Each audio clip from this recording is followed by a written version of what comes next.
I think I'm safe in assuming that you all know what I'm talking about when I say the word Chardonnay. It's the grape most famously responsible for rich white wines, often barrel fermented, with flavours ranging from peach to lemon, vanilla to toasted nuts, and sometimes a hint of melted butter. Now, I'm also assuming you all know what I'm talking about if I mention the word Sicily, the Med's largest island located just off the so-called toe of Italy. Now, what if I put those two together? You get Chardonnay from Sicily. So what, you might be thinking? Well, it may not seem anything special now, but just over 25 years ago, it was the novel combination of this world-famous grape and this stunning place that catapulted Sicily into the Venus limelight. I'm Patrick Schmitt, Editor-in-Chief of the Drinks Business, and I'm delighted to recount the story of Planeta, the pioneering Sicilian wine producer who, in 1995, released the first barrel-influenced Sicilian Chardonnay into the global wine scene. It was a clever move to gain notoriety for an island little known in the wider wine world, and it worked. Indeed, without that drop, Sicily would probably not be where it is today, a place renowned for its fine whites as well as reds, even if its current reputation centres not on French grapes like Chardonnay, but native Italian varieties such as Nerello Mascalese, Grillo, and Nero d'Avola. Now, Planeta still make that Chardonnay, and I recommend you try it. And as I've got some here, I'll give you my thoughts right now.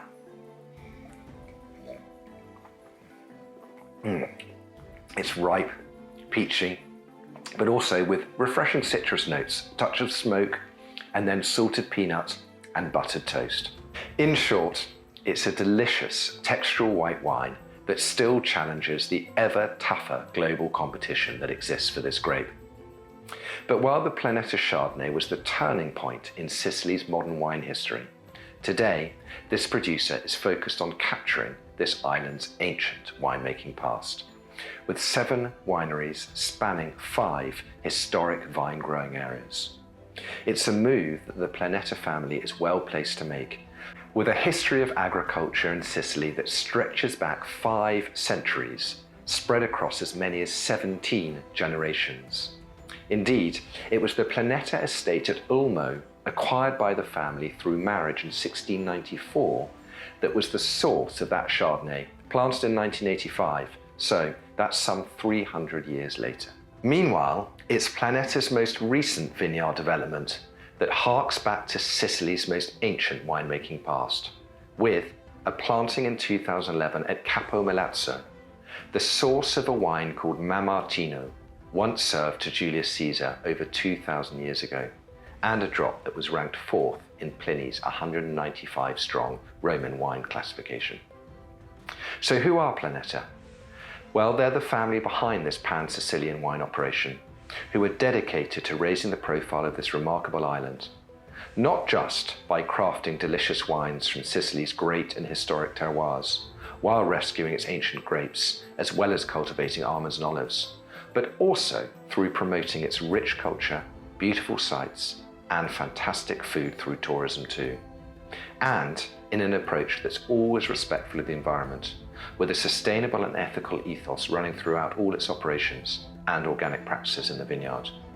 Today, it's Alessio Planeta at the helm of the producer and responsible for 400 hectares of vines across the regions of Menfi, Vittorio, Noto, Etna, and Capo Milazzo.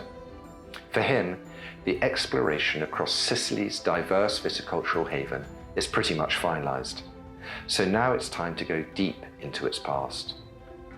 While the Planeta Chardonnay represents an important milestone in the island's wine story, with a 25-year history, it's just a blip in the area's ancient and celebrated Venus past. It's the unearthing of this near-forgotten Venus antiquity that makes Sicily so exciting today, as Planeta rescue and release grapes such as Nocera that are new to the world, yet long established and perfectly adapted to this island's unique combination of climate and landscape. So thank you very much for listening, and join me for my next video when I consider Planeta's path to sustainable wine production.